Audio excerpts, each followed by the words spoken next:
Cooking പഠിക്കാനുള്ള ഒരു പ്രതിജ്ഞ എടുത്തിരിക്കുകയാണ് അല്ലേ ചാരു?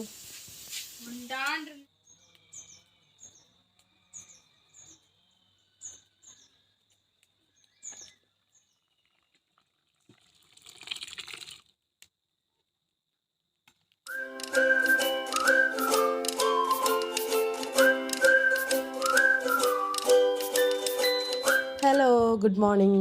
എല്ലാവർക്കും നമ്മുടെ പുതിയൊരു വീഡിയോയിലേക്ക് വീണ്ടും സ്വാഗതം. എല്ലാവരും സുഖമായിട്ടും സന്തോഷമായിട്ടൊക്കെ ഇരിക്കുകയാണെന്ന് വിചാരിക്കുന്നു. അപ്പോൾ ഇന്നത്തെ നമ്മുടെ വീഡിയോ എന്ന് പറഞ്ഞാൽ രാവിലെ മുതൽ ഉച്ച വരത്തേക്കുള്ള കുറച്ച് വിശേഷങ്ങളൊക്കെ അടങ്ങിയിട്ടുള്ളതാണ് കേട്ടോ. അപ്പോൾ എന്താണെങ്കിലും നമ്മുടെ വീഡിയോസ് ആദ്യമായിട്ട് ആരെങ്കിലും കാണാൻ എത്തിയിട്ടുണ്ടെങ്കിൽ ഒന്ന് സബ്സ്ക്രൈബ് ചെയ്യാനും പിന്നെ തൊട്ടടുത്ത് കാണുന്ന ബെല്ലൈക്കൺ ഒന്ന് അമർത്തി വയ്ക്കാനും പിന്നെ ഇതുപോലത്തെ നാട്ടും പുറത്തെ വീട്ടുവിശേഷങ്ങളൊക്കെ ഇഷ്ടപ്പെടുന്ന നിങ്ങളുടെ കൂട്ടുകാരോ ഫാമിലി മെമ്പേഴ്സൊക്കെ ഉണ്ടെങ്കിൽ അവർക്കൊന്ന് ഷെയർ ചെയ്ത് കൊടുക്കാനും മറക്കണ്ട. പിന്നെ വീഡിയോസൊക്കെ ഇഷ്ടപ്പെടുകയാണെങ്കിൽ ഇപ്പം തന്നെ ഒന്ന് ലൈക്ക് അടിക്കുക കേട്ടോ. നിങ്ങളുടെ ലൈക്കാണ് നമ്മളുടെ വീഡിയോസിൻ്റെ ഇങ്ങനെ മുമ്പോട്ട് പോകാനായിട്ട് സഹായിക്കുന്നത്. അപ്പോൾ എന്തായാലും നിങ്ങൾ ലൈക്ക് അടിച്ചിട്ട് വീഡിയോ കാണുക.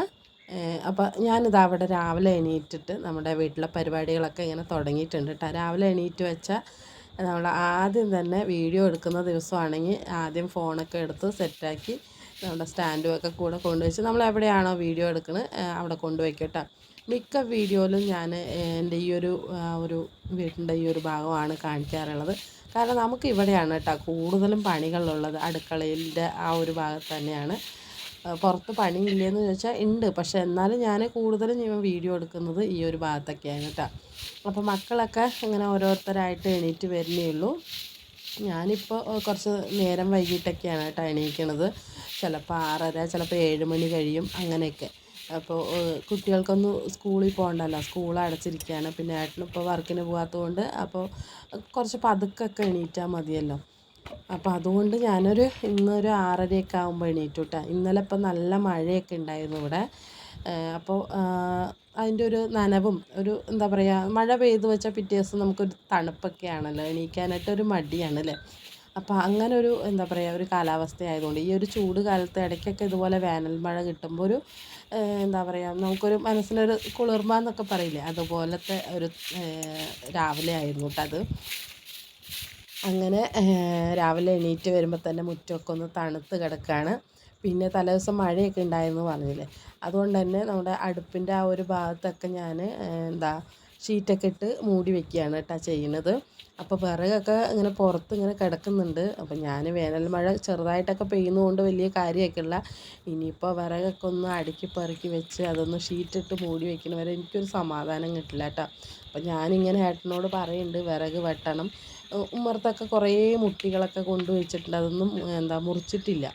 അപ്പോൾ വണ്ടി വിളിച്ചിട്ടൊക്കെ ഒന്ന് വിറകൊക്കെ മുറിച്ച് എടുത്ത് വെക്കണം എന്നൊക്കെ ഇങ്ങനെ പറയുന്നുണ്ട്. അപ്പോൾ ഇനിയിപ്പോൾ ഏട്ടന് വർക്കൊക്കെ തുടങ്ങട്ടെ, എന്നിട്ട് അതൊക്കെ ചെയ്യാമെന്നൊക്കെ പറഞ്ഞിട്ട് ഇരിക്കുന്നുണ്ട് കേട്ടോ. അപ്പോൾ ഇനിയിപ്പോൾ എന്തായാലും ഈ ഏപ്രിൽ മെയ് ഒക്കെ ഉണ്ടല്ലോ, ആ സമയത്തൊക്കെ വേനൽ മഴ അങ്ങനെ ഇടയ്ക്കിടയ്ക്ക് പെയ്താൽ പിന്നെ വിറകിൻ്റെ കാര്യമൊക്കെ പോക്കായിരിക്കും.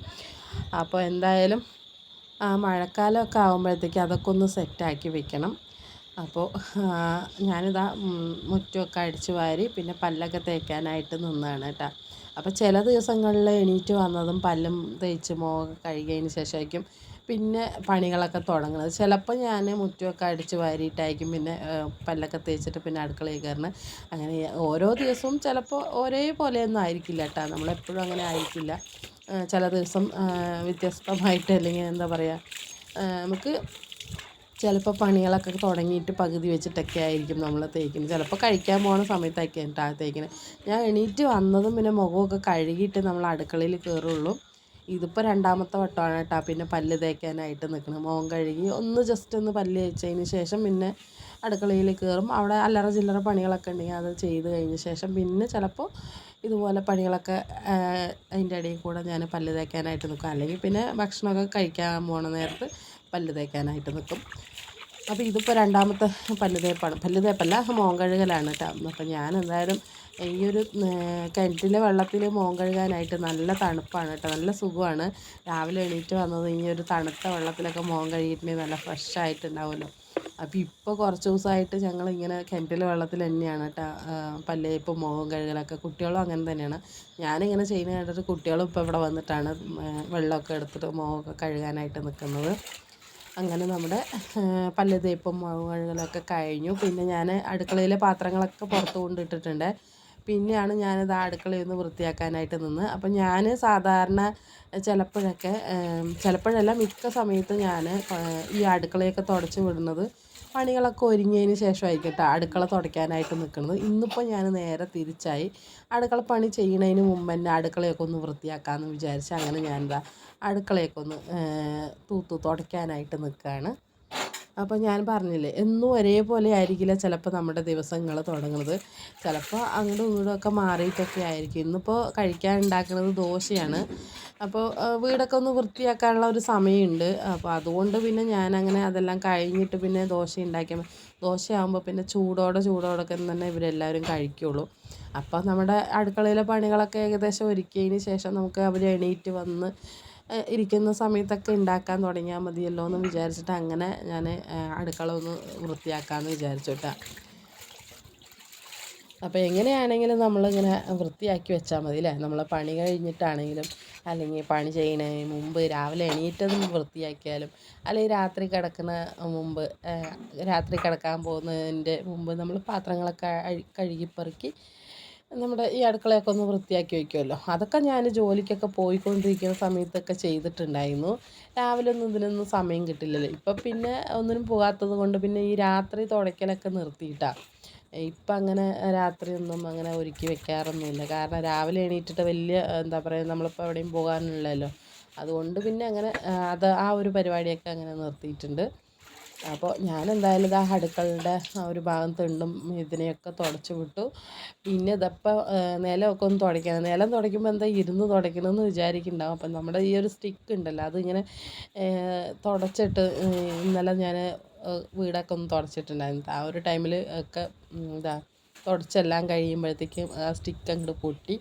അപ്പോൾ ഇനിയിപ്പോൾ അത് പുതിയതൊന്ന് വാങ്ങിക്കണ വരെ നമുക്ക് ഇങ്ങനെ നിലത്തിരുന്ന് തുടയ്ക്കാമെന്ന് വിചാരിച്ച്.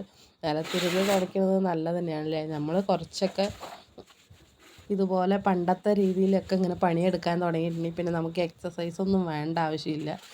അപ്പോൾ ഞാൻ കുറേയൊക്കെ മുന്നൊക്കെ എന്താ പറയുക കുട്ടികൾ കുറച്ച് വലുതാണവരെയൊക്കെ ഞാൻ ഇങ്ങനെ തന്നെയാണ് കേട്ടോ ചെയ്തിട്ടുണ്ടായിരുന്നത്. സ്റ്റിക്കൊന്നും ഉപയോഗിക്കില്ല.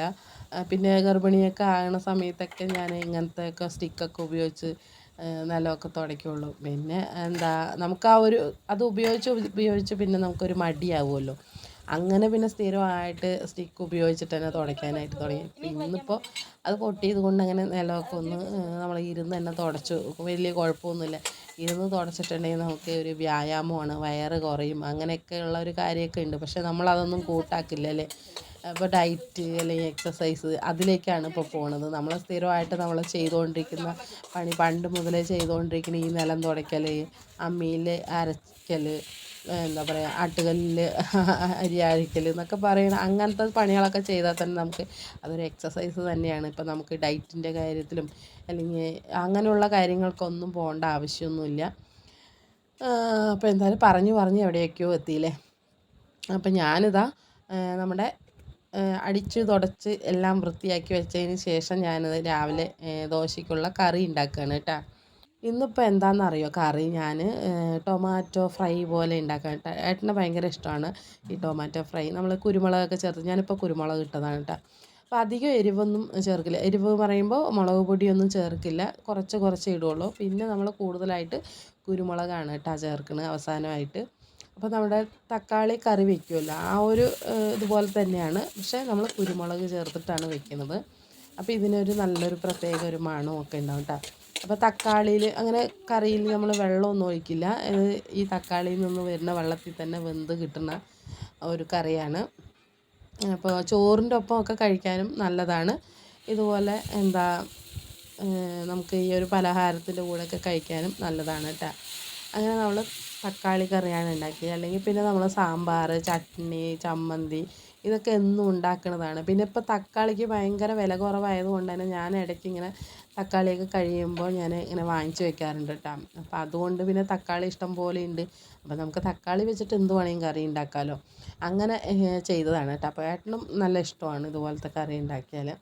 അങ്ങനെ നമ്മൾ തക്കാളി ഒക്കെ വെച്ച് ടൊമാറ്റോ ഫ്രൈ എന്നൊക്കെ പറയും, അങ്ങനെ ചെയ്ത് വെച്ചിട്ടുണ്ട്. പിന്നെ ഇതാ ദോശയൊക്കെ ഉണ്ടാക്കാനായിട്ട് തുടങ്ങി. നമ്മൾ ദോശമാവ് തലേദിവസമൊക്കെ അരച്ച് വെച്ചിട്ടുണ്ടായിരുന്നു കേട്ടോ. അപ്പോൾ അതൊക്കെ ഒന്ന് എടുത്ത് പുറത്ത് വെച്ചിട്ടുണ്ട്. പിന്നെ അതിൻ്റെ തണുപ്പൊക്കെ മാറിയതിന് ശേഷം ഞാനിതാ മാവൊക്കെ ഒന്ന് ഒഴിച്ച് കൊടുക്കുകയാണ്. അപ്പം ഞാൻ കഴിഞ്ഞ ദിവസം എപ്പോഴും ഒരിക്കൽ ഇങ്ങനെ വീഡിയോ ഇട്ടപ്പോൾ ഒരുമിച്ച് ഇങ്ങനെ കലക്കിയിട്ട് പുളിപ്പിച്ചെടുത്ത് വെക്കണമെന്ന് പറഞ്ഞപ്പോൾ ആരോ ഒരാളിങ്ങനെ പറഞ്ഞിട്ടുണ്ടായിരുന്നു, മാവ് കലക്കി വെച്ചതിന് ശേഷം മാറ്റി വെച്ചിട്ട് കുറച്ച് എടുത്ത് പുളിപ്പിച്ചാൽ മതി എന്ന് പറഞ്ഞിട്ട്. ചിലപ്പോൾ ഞാൻ അങ്ങനെ ചെയ്യാറുണ്ട്. അധികം ഞാൻ പുളിപ്പിച്ചതിന് ശേഷം പിന്നെ മാറ്റി വയ്ക്കുകയാണ് കേട്ടോ ചെയ്തത്. ഇത്തവണ പിന്നെ മാവ് അരച്ച പിന്നെ ഞാൻ 2 പാത്രങ്ങളിലാക്കി മാറ്റി വെച്ച് പിന്നെ ഓരോന്നായിട്ട് നമുക്ക് ആവശ്യമുള്ളപ്പോൾ അങ്ങനെ പുളിപ്പിച്ചെടുക്കാമല്ലോ എന്ന് വിചാരിച്ച് അങ്ങനെ എടുത്തൊരു മാവാണ് കേട്ടോ ഇത്, ദോശമാവ്. അപ്പോൾ നന്നായിട്ടൊക്കെ കിട്ടുന്നുണ്ടായിരുന്നു. അങ്ങനെ നമ്മളിതാ ദോശയൊക്കെ ഉണ്ടാക്കാനായിട്ട് നിന്ന്. അപ്പോൾ ഏട്ടനും പിള്ളേരും ഒക്കെ എണീറ്റ് പല്ലൊക്കെ തേച്ചിട്ട് ഇങ്ങനെ വിശന്നിട്ട് വയ്യാന്നും പറഞ്ഞിട്ട് ഇരിക്കുന്നുണ്ട് കേട്ടോ. ഓരോരുത്തരും ഇങ്ങനെ ഇരിക്കുന്നുണ്ട്. അങ്ങനെ പിന്നെ നമ്മൾ തക്കാളി കറി മാത്രമാണല്ലോ ഉണ്ടാക്കിയത്. അപ്പോൾ പിന്നെ ഞാൻ ചമ്മന്തിയും കൂടെ ഉണ്ടാക്കാമെന്ന് വിചാരിച്ച് ചാരുമോളുടെ അടുത്ത് തേങ്ങയൊക്കെ ചിരവിപ്പിച്ചു. അങ്ങനെ അവൾ തേങ്ങയൊക്കെ ചിരവി തന്നപ്പോൾ പിന്നെ ചമ്മന്തി ഉണ്ടാക്കിയിട്ടാണ്. ചട്നി ഉണ്ടാക്കണം എന്ന് വിചാരിച്ചു. അപ്പോൾ പിള്ളേർക്ക് ചട്നി വേണ്ട, ചമ്മന്തി മതി എന്ന് പറഞ്ഞപ്പോൾ തേങ്ങാ ചമ്മന്തി ഉണ്ടാക്കി. ടൊമാറ്റോ ഫ്രൈയും പിന്നെ കട്ടൻ ചായയും കേട്ടോ. അതാണ് രാവിലെ കഴിക്കാനായിട്ട് ദോശൻ്റെ കൂടെ. അങ്ങനെ ഞങ്ങളുടെ ദോശ കഴിപ്പിലൊക്കെ കഴിഞ്ഞു, രാവിലത്തെ ഭക്ഷണമൊക്കെ കഴിഞ്ഞ് പിന്നെ ഏട്ടൻ്റെ മരുന്നൊക്കെ കൊടുത്ത് പിന്നെ ഒരു 9:30 ആയപ്പോൾ പിന്നെ ഞാൻ അടുപ്പിൽ തീപൂട്ട ഇട്ടിട്ടുണ്ട്, ചോറിനുള്ള വെള്ളമൊക്കെ വെച്ചിട്ടാണ്. എന്നിട്ട് പിന്നെ കറി വെക്കാൻ ഇപ്പോൾ ഒരു ചൊരയ്ക്ക വാങ്ങിച്ചിട്ടുണ്ടായിരുന്നു ഇന്നലെ. അപ്പോൾ ആ ഒരു ചൊരയ്ക്ക പരിപ്പിട്ട് വെക്കാമെന്ന് വിചാരിച്ചിട്ട്. ചൊരയ്ക്ക അധികം ഞാൻ വേറെ കറികളൊന്നും വെക്കില്ല കേട്ടോ. എനിക്കറിയില്ല, ഈ ചൊരയ്ക്ക ഞാൻ മിക്ക സമയത്തും പരിപ്പ് ഇട്ടിട്ടാണ് വെക്കുന്നത്. ഇനിയിപ്പോൾ വേറെ രീതിയിൽ വെക്കാൻ പറ്റുമോ എന്നറിയില്ല കേട്ടോ. ചൊരയ്ക്ക ഇങ്ങനെ താളിക്കും, അതും ചെയ്യാറുണ്ട്, അത് വല്ലപ്പോഴും ചെയ്യാറുണ്ട്. പിന്നെ ചൊരയ്ക്ക പരിപ്പിട്ട് വെക്കും. പിന്നെ വേറെ രീതിയിൽ വെക്കാനായിട്ട് എനിക്കറിയില്ല കേട്ടോ. അപ്പോൾ ഞാൻ എളുപ്പത്തിൽ എപ്പോഴും ഇതുപോലെ പരിപ്പിട്ട് വെക്കുകയാണ് ചെയ്യുന്നത്. അപ്പോൾ ഇന്നും അതേ തന്നെയാണ് പരിപാടി, ഇന്നും പരിപ്പിട്ടിട്ട് തന്നെ വെക്കണത് കേട്ടോ. അപ്പോൾ ഇവിടെ ഇപ്പോൾ കറികൾ ഇങ്ങനെ ചൊരയ്ക്ക പരിപ്പ്, കുമ്പളങ്ങ പരിപ്പ്, ഉരുളക്കിഴങ്ങ്, വഴുതനങ്ങ, മുരിങ്ങക്കായ പരിപ്പ്, ഇങ്ങനെയുള്ള കറികളൊക്കെയാണ്. പിന്നെ സാമ്പാറെന്ന് പറയുമ്പോൾ സാമ്പാർ ഇങ്ങനെ വറുത്ത് അരച്ച് വെക്കുന്നതിനൊക്കെയാണ് ഞാൻ സാമ്പാറെന്ന് പറയുന്നത്. അപ്പോൾ ഇന്നിപ്പോൾ ഈ ഒരു കറിയാണ് കേട്ടോ ഉണ്ടാക്കാനായിട്ട് തീരുമാനിച്ച്. അപ്പോൾ എന്തായാലും ചൊരക്കയൊക്കെ എടുത്തിട്ട് വന്ന് ഞാൻ നേരെ വെക്കാനായിട്ട് വയ്ക്കുക. തൊലിയൊക്കെ കളഞ്ഞത് വൃത്തിയാക്കി എടുക്കുകയാണ്. അപ്പോൾ ചോറ് വയ്ക്കാനുള്ള വെള്ളമൊക്കെ അടുപ്പത്ത് വെച്ചിട്ടുണ്ട്. ഇനിയിപ്പോൾ ചോറായി കൂട്ടാനൊക്കെ വെക്കുമ്പോഴത്തേക്ക് ആ ഒരു വെയിൽ, കാണുന്ന വെയിലുണ്ടല്ലോ, അത് നമ്മുടെ ഈ അടുപ്പിൻ്റെ അവിടെ വരും കേട്ടോ. അപ്പോൾ ഞാൻ വിചാരിച്ചു എന്തായാലും ചോറിനുള്ള വെള്ളമൊക്കെ തിളച്ചു. അതിന് ശേഷമാണ് പിന്നെ ഞാൻ എൻ്റെ തലയ്ക്കകത്ത് ഇങ്ങനെ ബുദ്ധി ഉദിച്ചത്, നമുക്കെന്നാൽ പിന്നെ ആദ്യം കറി വയ്ക്കാം എന്നിട്ട് ചോറ് വയ്ക്കാമെന്ന് വിചാരിച്ച്. അപ്പം ഞാൻ പിന്നെ ആ ഒരു കഞ്ഞിക്കലം ഉണ്ടല്ലോ അതെടുത്ത് മാറ്റിയിട്ട് പിന്നെ ഞാൻ കറി വെക്കാനായിട്ട് നിന്നു കേട്ടോ. എന്താണെന്ന് വെച്ചാൽ നമുക്ക് കറി വയ്ക്കുമ്പോഴാണ് ഇവിടെ കുറച്ച് സമയം ഇങ്ങനെ ഇടയ്ക്ക് വന്ന് ഇങ്ങനെ ഇരിക്കേണ്ടി വരുന്നത്. നമുക്ക് ചോറാവുമ്പോൾ പിന്നെ അരി ഇട്ടാൽ അങ്ങനെ വന്ന് നിൽക്കേണ്ട ആവശ്യമൊന്നുമില്ല, തീയൊന്നും നീക്കി വിട്ടാൽ മതിയല്ലോ. അപ്പോൾ ഞാൻ വിചാരിച്ചു ശരി എന്നാൽ കൂട്ടാൻ വെച്ച് എടുത്ത് വെച്ചാൽ പിന്നെ ചോറ് അടുപ്പത്താക്കിയാൽ പിന്നെ എനിക്ക് വേറെ എന്തെങ്കിലുമൊക്കെ പണികളൊക്കെ പുറം പണികളൊക്കെ ചെയ്യാമല്ലോ, തിരുമ്പലും കുളിയൊക്കെ നടക്കും അതിൻ്റെ ഇടയിൽ കൂടെ. അപ്പോൾ അങ്ങനെ ഞാൻ പിന്നെ വേഗം ചോറിൻ്റെ കലമൊക്കെ മാറ്റി വെച്ച് പിന്നെ കറിക്കുള്ള പരിപാടികൾ നോക്കിയിട്ടാണ്. ഇതിപ്പോൾ ചൊരയ്ക്ക കറി വെക്കുന്നത് ഇങ്ങനെ ഞാൻ വെക്കാറുള്ളത്. അല്ലെങ്കിൽ പിന്നെ സാധാരണ ഞാൻ പരിപ്പ് വേവിക്കുന്നതിൻ്റെ കൂട്ടത്തിൽ ഈ ഒരു ഉള്ളിയും തക്കാളിയൊക്കെ ഇട്ട് വേവിച്ച് ചൊരക്കയും വേവിച്ച് അങ്ങനെ മഞ്ഞൾപ്പൊടിയും മുളക് പൊടിയൊക്കെ ഇട്ട് തിളപ്പിച്ച് അങ്ങനെയും ചെയ്യാറുണ്ട്. അപ്പോൾ ഇന്ന് പറഞ്ഞിട്ട് മീൻ കറി വയ്ക്കണ ഒരു രീതിയിലാണ് കേട്ടോ. മീൻ കറി വയ്ക്കണ പോലെയല്ല, ഉലുവയൊന്നും ഇട്ടിട്ടില്ല, എണ്ണ ഒഴിച്ച് കടുക് പൊട്ടിച്ചു, പിന്നെ നമ്മൾ അരിഞ്ഞു വെച്ച സവാള ഇട്ടു, കറിവേപ്പില, തക്കാളി ഇതൊക്കെ കൂടെ ചേർത്തു. പിന്നെ നമ്മൾ മുളക് പൊടിയും മല്ലിപ്പൊടിയും മഞ്ഞൾപ്പൊടിയും ചേർത്ത് നമ്മൾ അരിഞ്ഞു വെച്ച ചൊരക്കയും കൂടെ അതിലിട്ട് കൊടുത്ത് നന്നായിട്ടൊന്ന് മിക്സ് ചെയ്ത് ചൂടുവെള്ളം ചേർത്ത് അങ്ങോട്ട് തിളപ്പിച്ചെടുക്കണം. തിളപ്പിക്കുക പറഞ്ഞാൽ വേവിക്കുക കേട്ടോ. പിന്നെ നമ്മൾ കുക്കറിനകത്താണ് പരിപ്പ് വേവിക്കാനായിട്ട് വെച്ചിട്ടുണ്ടായിരുന്നത് അകത്ത്. അങ്ങനെ ആ വെന്ത പരിപ്പ് എടുത്ത് ഇതിലേക്ക് ഒഴിച്ചു കൊടുക്കുക. ചൊരക്ക വെന്ത് വരുമ്പോൾ ഈ പരിപ്പും കൂടെ ഒഴിച്ചു കൊടുത്ത് നന്നായിട്ടൊന്ന് ഇളക്കി കൊടുക്കുക. സാമ്പാർ പൊടി ഇടുകയാണെങ്കിൽ ഇടാം കേട്ടോ, ഈ ഒരു ടൈമിൽ ഇടുകയാണെങ്കിൽ ഇടാം. അല്ലെങ്കിൽ പിന്നെ തേങ്ങയൊക്കെ അരച്ചൊഴിച്ചതിന് ശേഷം ഇട്ടാലും കുഴപ്പമൊന്നുമില്ല. ഇതിപ്പോൾ സാമ്പാർ പൊടി ഇങ്ങനെ ഇടുന്നത് കൊണ്ട് നമുക്ക് തേങ്ങ ചേർക്കേണ്ട ആവശ്യമൊന്നുമില്ല കേട്ടോ, നല്ല ടേസ്റ്റിൽ തന്നെ കിട്ടും. അപ്പം ഞാനിവിടെ തേങ്ങ അരച്ച് വെക്കണത് എന്താ വെച്ചാൽ ഏട്ടന് തേങ്ങയില്ലാത്ത കറികൾ പറഞ്ഞാൽ അധികം അങ്ങനെ ഇഷ്ടമല്ല. അപ്പോൾ അതുകൊണ്ട് പിന്നെ ഞാൻ തേങ്ങ ഇടണമെന്ന് മാത്രമേ ഉള്ളൂ കേട്ടോ. അപ്പോൾ എനിക്കാണെങ്കിൽ ഇങ്ങനത്തെ കറികൾ ഭയങ്കര ഇഷ്ടമാണ്. പരിപ്പ് കുറച്ച് കൂടുതൽ ഇട്ടിട്ട് ഇതുപോലത്തെ കഷ്ണങ്ങളൊക്കെ ഇട്ട് വെക്കുന്നത് ഇഷ്ടമാണ് കേട്ടോ. അപ്പോൾ ഏട്ടനാണെങ്കിൽ ഇങ്ങനത്തെ ചൊരയ്ക്ക, കുമ്പളങ്ങ അല്ലെങ്കിൽ പീച്ചങ്ങ അതിലൊക്കെ തേങ്ങ ഇട്ട് വെക്കാണ്ടിരുന്നാൽ ഒരു സമാധാനം കിട്ടില്ല. അപ്പോൾ പിന്നെ എന്തായാലും ഏട്ടൻ്റെ ഇഷ്ടം പോലെ വെക്കാമെന്ന് വിചാരിച്ച് അങ്ങനെ ചൊരയ്ക്ക കറിയൊക്കെ ഉണ്ടാക്കി. അപ്പോൾ അതാ കണ്ടില്ലേ, ചൊരയ്ക്ക കറിയൊക്കെ റെഡി ആയിട്ടുണ്ട്. പിന്നെ കടുക് പൊട്ടിക്കേണ്ട ആവശ്യമൊന്നുമില്ല കേട്ടോ. നമ്മൾ കടുകൊക്കെ പൊട്ടിച്ചിട്ടാണല്ലോ ഇതൊക്കെ വേവിക്കാനായിട്ട് വെച്ച്. അപ്പോൾ ഒരു ചട്ടി നിറയെ കറിയൊക്കെ വെച്ചിട്ടുണ്ട്. ഉച്ചക്കത്തേക്കും വൈകുന്നേരത്തേക്കും കേട്ടോ. മിക്ക സമയത്തും വൈകുന്നേരങ്ങളിൽ കറി അങ്ങോട്ട് തികയാറില്ല. ഞാനാണെങ്കിൽ വെക്കുമ്പോൾ കുറച്ചേ വെക്കുകയുള്ളൂ കേട്ടോ. എനിക്കാണെങ്കിൽ കൂടുതൽ വെക്കാനായിട്ട് അങ്ങനെ അറിയില്ല. നമ്മൾ 4 പേർക്ക് 5 പേർക്ക് അങ്ങനെ വെച്ച് ശീലമായിട്ട് പിന്നെ അങ്ങനെ ഒരുപാട് അങ്ങോട്ട് വെക്കാനും കിട്ടില്ല. അപ്പോൾ ഞാൻ ഇന്നിപ്പോൾ വെള്ളമൊക്കെ നന്നായിട്ട് ഒഴിച്ച് നല്ലോണം തേങ്ങയൊക്കെ ചേർത്തിട്ട് ഒരു കലം വെച്ചു. അങ്ങനെ കൂട്ടാനുമായി. പിന്നെ ഇതാ ചോറിനുള്ള അരിയിട്ട് തിളച്ച് വരുമ്പോഴത്തേക്ക് ഞാൻ പിന്നെ കുളിയൊക്കെ കഴിഞ്ഞ് വന്നു. ചാരു ഈ വെക്കേഷന് കുക്കിംഗ് പഠിക്കാനുള്ള ഒരു പ്രതിജ്ഞ എടുത്തിരിക്കുകയാണ് അല്ലേ ചാരു?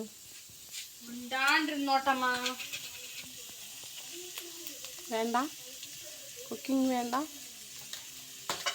ഇതൊക്കെ അരിഞ്ഞു വെച്ചിട്ട് കുറച്ച് സമയമായി. എന്താ അതിൻ്റെ കളറൊക്കെ മാറി. കറിവേപ്പില ഇടന്നിട്ട്. അപ്പോൾ ചാരു ആണെങ്കിൽ ഇടയ്ക്കൊക്കെ ഇങ്ങനെ അടുക്കളയിൽ കയറിയിട്ട് ചെറിയ പണികളൊക്കെ ചെയ്യാറുണ്ട് കേട്ടോ. അപ്പോൾ ഉപ്പേരിയൊക്കെ ഉണ്ടാക്കുകയാണ്. പിന്നെ അതവിടെ ഒരാൾ ഇങ്ങനെ ഫുൾ റെസ്റ്റ് ആയതുകൊണ്ട് തന്നെ കിടന്ന് TV കണ്ടുകൊണ്ടിരിക്കുകയാണ് കേട്ടോ. അപ്പോൾ ആൾക്ക് ഇത് തന്നെയാണ് പണി, TV കാണുക അല്ലെങ്കിൽ മിണ്ടാതെ കിടന്നുറങ്ങുക. അപ്പോൾ ഞാനിങ്ങനെ അതിൻ്റെ പേരിൽ ഇങ്ങനെ കളിയാക്കുമ്പോഴായിട്ട് എന്തൊക്കെയോ എന്നോട് തിരിച്ച് പറയുന്നുണ്ട് കേട്ടോ. അപ്പോൾ എന്തായാലും നല്ല റെസ്റ്റ് എടുക്കുന്നുണ്ട്. അങ്ങനെ പിന്നെ നമ്മളിതാ ചോറുണ്ണാൻ സമയമായപ്പോൾ ബീട്രൂട്ട് ഉപ്പേരിയും നമ്മളെ കറിയും ഒരു കഷ്ണം ഉള്ളിയൊക്കെ എടുത്തിട്ട് ഞാൻ ഭക്ഷണമൊക്കെ കഴിക്കാനായിട്ടാണ്. അപ്പോൾ ഞങ്ങളെല്ലാവരും കൂടെ ഒരുമിച്ചാണ് ഇരുന്ന് കഴിക്കുന്നത്. ഇന്നിപ്പോൾ ഞാൻ വീഡിയോ എടുക്കുന്നത് കൊണ്ട് കുറച്ച് നേരം ഇങ്ങനെ ഇവിടെ ഇരുന്ന് കഴിക്കണമെന്നേ ഉള്ളൂ കേട്ടോ. അപ്പോൾ എന്താണ് ഇന്നത്തെ നമ്മുടെ വീഡിയോ ഇത്രയേ ഉള്ളൂ. കൂട്ടുകാർക്ക് വീഡിയോ ഇഷ്ടപ്പെട്ടാൽ സപ്പോർട്ട് ചെയ്യണേ. അടുത്ത വീഡിയോ ആയിട്ട് കാണാം. അതുവരയ്ക്കും എല്ലാവരോടും ടേക്ക് കെയർ ആൻഡ് ബൈ.